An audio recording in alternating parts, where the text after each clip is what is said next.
A decomposed body in a bathtub, two lovers with fake names, and a 56-day countdown to a murder. I just binge watched Prime Video's new series, 56 Days, and we need to talk about that ending because it is not what happened in the book. Do you think a Nigerian man or woman would have stayed in that apartment for 56 days with these red flags? Imagine moving in with a stranger after only 2 dates. No friends, no family, no escape. Just 56 days later, one of you is dead in a bathtub and the other is a ghost. 56 Days by Catherine Ryan Howard is a dark, steamy crime thriller that blends romance, obsession, and murder mystery into one bingeable story. So the story follows Ciara and Oliver. They meet randomly at a supermarket, sparks fly, everything feels exciting and new. But fast forward 56 days later, and boom, there's a dead body in Oliver's apartment. And now, what started as a sweet love story turns into a full-blown murder investigation. So you're watching and asking yourself, what really happened between day 1 and day 56? It's a mix of toxic romance, psychological manipulation, and a who killed who mystery, 8-episode series. The main characters are played by Dove Cameron and Avan Jogia. And I won't lie, their chemistry is intense. But for me, the detectives, they actually carried a lot of the tension in this series. Every time they came on screen, things got serious. Welcome back to Channel Movie Lovers. Today, we're diving into 56 Days on Prime Video, a dark, twisty, and steamy thriller about love, obsession, and murder. Stick around, because this one will keep you guessing. If you're new here, kindly click on the subscribe button, hit the notification bell for whenever I post any new video, and give this video a thumbs up. To my returning subscribers, oh yeah, you are the love of my life. The story jumps between the present day, where detectives are finding a decomposing body in a locked apartment, and 56 days earlier. And the deeper we go, the more we realize that Oliver isn't just a shy guy with a nice apartment. He's a man running from a literal crime scene. Now, as someone who watches a lot of Nollywood thrillers, I'm used to the toxic lover trope. But 56 Days hits differently because it uses the lockdown as a prison. What I liked about this series is how addictive it is. The story keeps jumping between the beginning of the relationship and the crime investigation. So you're constantly trying to piece things together. And the relationship itself, it's not your normal romantic love story. It's obsessive, emotional, a bit manipulative. Basically, the kind of relationship where you're like, this is not healthy at all. But that's what makes it interesting to watch. If you're a fan of Gone Girl or The Girl on the Train, this is going to be your new obsession. Now, what I didn't like about this series.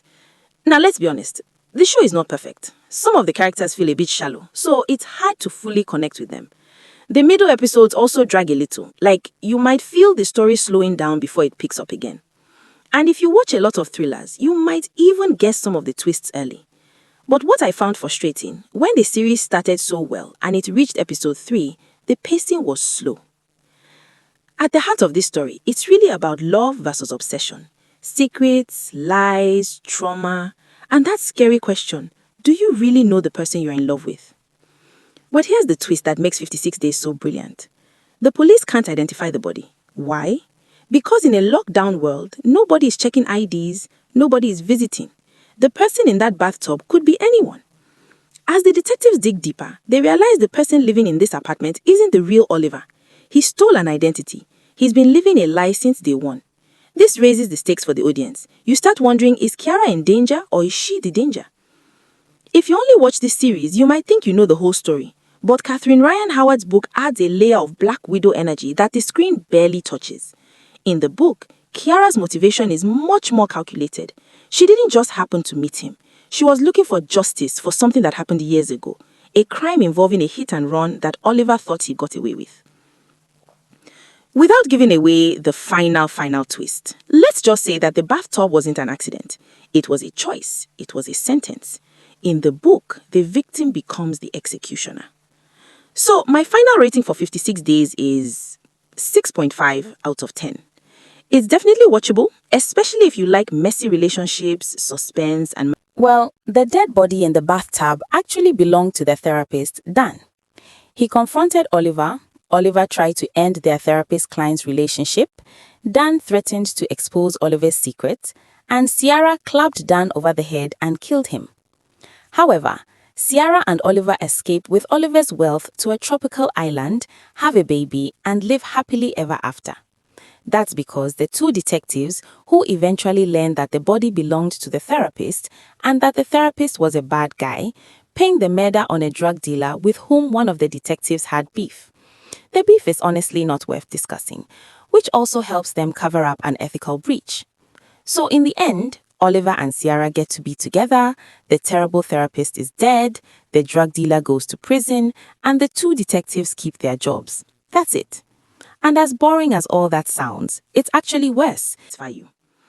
This was my first time diving into a Prime Video thriller review. What do you think?